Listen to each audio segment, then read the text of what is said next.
Good afternoon, everyone. Thank you for joining today's Gamble Live. Today I've put together a series of short videos to help you troubleshoot tension issues.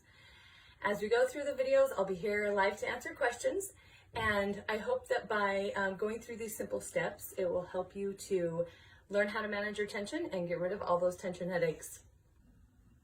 Okay, let's talk about needles.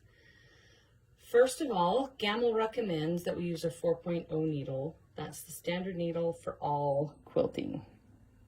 There are times that you're going to need a bigger needle, and there are times you'll need a smaller needle.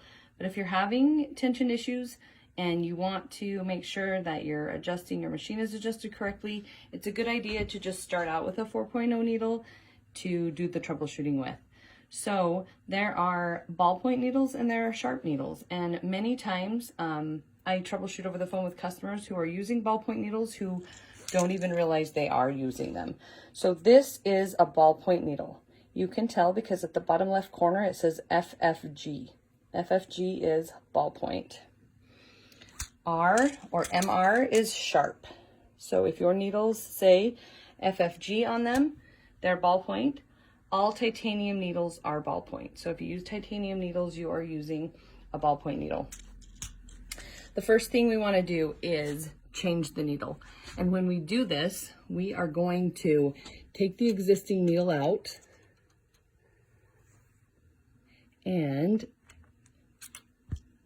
we are going to clean out the needle area. Just make sure there's nothing stuck up here. So what we do is we put our needle backwards, put it in the needle hole, and kind of wiggle it around a little bit and just make sure that there's nothing stuck up there. It's not hitting some batting, a little wad of lint. You can see a little bit of lint came out of my finger. So we want to make sure there's nothing stuck up there. That needle is now completely toast. We don't want to put it back in. We want to put a brand new needle in. So when we put our new needle in, the needle has what we call scarf, or Doug calls it the pregnant belly. There's a little indentation in the needle, and there's also a ridge in the front of the needle where the thread slides down. So pregnant belly out, scarf bulging out toward you, or ridge toward you is how the needle goes in to your machine. Now it's kind of hard. You want to make sure it's in there all the way, push it up all the way before you tighten it. And it's kind of hard to know if that needle is perfectly straight. So we're going to put a needle magnet on and see how we did. I keep a needle alignment magnet right up here on my machine because it just sticks there nicely, and then I always know where it is. So I'm going to come down here, focus in a little bit, and I'm going to put in a brand new needle. So with the needle groove towards me, I'm going to put that needle in as just straight as I can. And then I'll tighten it up and we'll put the magnet on and see how I did. So the needle magnet just sits on the flat part of the front of the needle and points directly out. So you can see that even though I thought it was straight, my needle is actually pointing a little bit to the right because that needle magnet is pointing a little bit to the right. So I am going to fix that. While the needle alignment magnet is on there, I'm just going to loosen this and turn it till it's straight, and then tighten my needle. And there we have a needle that's pretty straight. So I'm going to go with that. The next thing we want to check is the type of thread we're using. There are several different types of long arm thread. Polyester thread is the strongest. It's also the most consistent as far as width of the thread as it runs through your machine at high speeds. It's very important. Even though you can't see thickness, the difference in thickness, cotton thread does have some thicker spots intermittently because it's a natural fiber. So as those are running through the machine and they hit something going at that speed, it can break the thread more easily. So you're always going to have better results when it comes to thread breaks if you're using a poly thread. I like Omni and SoFine. They're both great polyester threads that aren't too shiny. They don't lint up your machine because they are all poly. There are some cotton wrapped polys out there, but if you're using a signature 100% cotton thread, just know that it's going to be really tough to maintain without having thread breaks. So we also want to check our thread path. So I always walk my customers through the thread path, and straight up from the cone, you're going to go up that first thread guide and then through the back of the next eyelet from back to front. The thread then comes over through this little post, then it goes in the eyelet and around the tension assembly. This is the intermittent tension assembly disc, and you can see that it clamps that thread right in between. Comes back out. Now the easiest way to do that is to make the loop first and put the loop through the eyelet. Comes back out, goes around the thread break sensor. And you can go around this thread break sensor twice. I would recommend it if you're using a finer thread. Then the thread comes down and goes through the 3-hole guide. I put mine through the first hole from top to bottom, then up the last hole from bottom to top. Then we come down and come around the first L bracket, L guide that sits by your check spring assembly. And then you go around your check spring assembly 1 full rotation and then 3/4. So you will see 1 strand of thread. It doesn't clamp in between any discs. It just simply sits on top of those metal discs.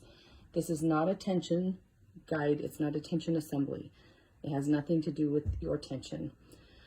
Then you're going to go down underneath this little other black L bracket, up through the first thread guide, through your take-up lever, down through all your thread guides, and then finally the thread guide in front, which could be like this, or it could be a squiggly, and then down through your needle. If your thread path matches that one, your machine is threaded perfectly. Now let's examine our bobbin. Our bobbin should be the bronze Gamble Genuine bobbins. There are black bobbins that are available online for cheaper, but they are not as heavy duty, and as they heat up in your machine, they can warp. They can also, if your bobbin's wound too tightly, they can warp. So you don't get as fine a quality of stitches if you use aftermarket bobbins. So I'd always recommend that you use the Gamble Genuine bronze bobbins. When your bobbin's wound, the bobbin should be just the same tightness as your cone of thread. So if you take your cone of thread and you put your thumbnail in it, and then you take your bobbin and you put your thumbnail in it, they should feel similar. If your bobbin feels squishier, then it probably was wound too loosely. If it feels tighter, you might relax the pressure on your bobbin winder a little bit. The other thing that helps us to make sure that our bobbin is good is running it through the tow gauge. We want to examine our bobbin case and make sure that there isn't anything wrong with the case itself. I know that you all heard that. I just dropped my bobbin case on the floor. That is hard on the cases. So what can happen when you drop your bobbin case on the floor is it can get a kind of a flat spot in it. And the way you can tell if your bobbin case has a flat spot is a couple different ways. You can put your bobbin in, load it up, and when you pull on the thread, if it has a flat spot, it's going to seem a lot like when you're trying to cut fabric with a rotary cutter where you've hit a pin. It's going to pull out and then go clunk, clunk, clunk, clunk. This bobbin case is running smoothly, so I don't have a problem. Now, with it loaded, I am going to snap it in my tow gauge.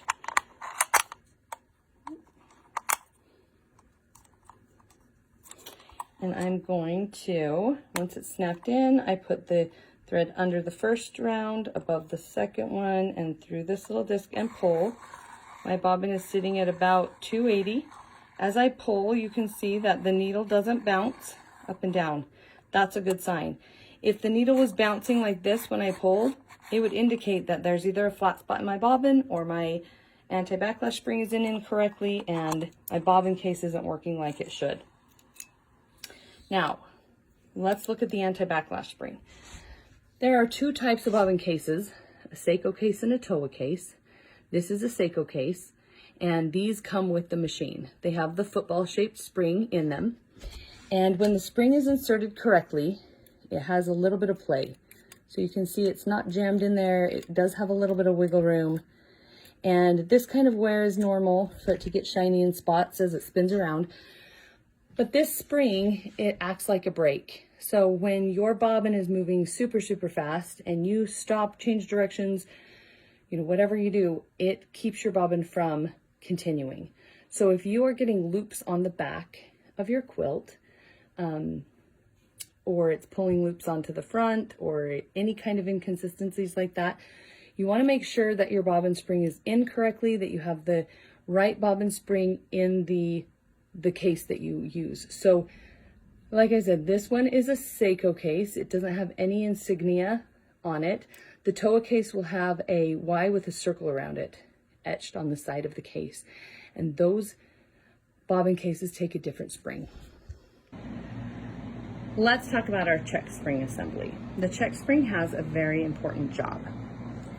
The job of the check spring is, as the take-up lever goes up and down really fast, the check spring takes up the slack so that you don't get loops on your quilt. So if your machine is throwing loops, this is the first thing that I would check. The check spring, the curvature of the check spring should sit somewhere close to the center of the two L brackets, somewhere around 10:30, 11 o'clock. It should be bouncy when you pull on your thread. It should bounce up and down, and the dial should be flush with the post. This means as I turn that white knob clockwise, it's going to screw further onto the post, and the post is going to stick out of the middle of the knob. You don't want that. You want to put it in neutral position, which is flush with the post. It shouldn't stick out. It should just sit fairly flush. The curvature of your check spring should sit somewhere in the middle of those two L brackets, 10:30, 11 o'clock, and be bouncy. So if all of those things are good, your check spring is probably working properly. And you are, if your check spring is missing, it's easy to change your check spring. That's something that you should always have on hand. If the check spring snaps, you're down until you can get a new check spring. They're only a few dollars. So definitely always have a check spring on hand. There's a great video on how to change your check spring, and do not use this dial to adjust your tension. This is your tension assembly. The tension knob is the only tension adjustment you should have to make if you have used your Toa gauge and your bobbin tension is set correctly. This also, neutral position, is that the dial, the black dial, sits flush with the post. As you turn your tension clockwise, it gets tighter as it compresses that little spring, and the post will start to protrude from the center of that black knob. As you loosen it, the knob will kind of suck that post in as it creeps toward the edge and loosens up the spring. This tension knob is critical in getting your top and bottom thread to balance correctly. So if this knob isn't doing its job, you're going to have tension issues, and one way to test the knob is to pull on your thread as you tighten this knob. So tighten the knob clockwise as you're pulling it through the needle, and it should get harder and harder to pull. You should feel more and more tension on your thread as you pull it through. If you don't, if it's unchanged, then perhaps you need a new cone spring, or this assembly is not working correctly and needs to be replaced. The last thing we're going to talk about is encoders. The encoders are what tell the machine what stitch length to use. So as you tell the machine what stitch length you want, the encoder tells the machine how to move to achieve that stitch length. So these little rubber tires that are on our encoders are very important. So if they're cracked or broken, then you will have either really long stitches, or your stitches will just be all over the place. This encoder is spring-loaded and it rides along the track. So when you're checking it, you want to make sure that it's springy and it's riding right along your track, and that there aren't any visible chunks of lint or cracks in the encoder tire. This encoder is on the left-hand side of your machine as you're facing your machine. There's another encoder down here. This is a Statler, so there's a motor box in the way. There's another encoder down here that you can see rides along the back of the track and is also spring-loaded. So you just want to make sure there's no lint and that's springy and riding along the back of the track. Sometimes it is necessary to just roll these encoder tires off and examine them more closely, pinch them together. In our dry climate, they tend to dry out a little more frequently and need to be replaced a little more often. We recommend that you always keep these on hand as to not have any downtime if one of those should break, and replace them annually. Thank you so much for joining us this afternoon for this Gamble Live. You can find a printable copy of this tension troubleshooting guide on our website, highlandgamble.com/troubleshooting. Thanks everyone, have a great weekend.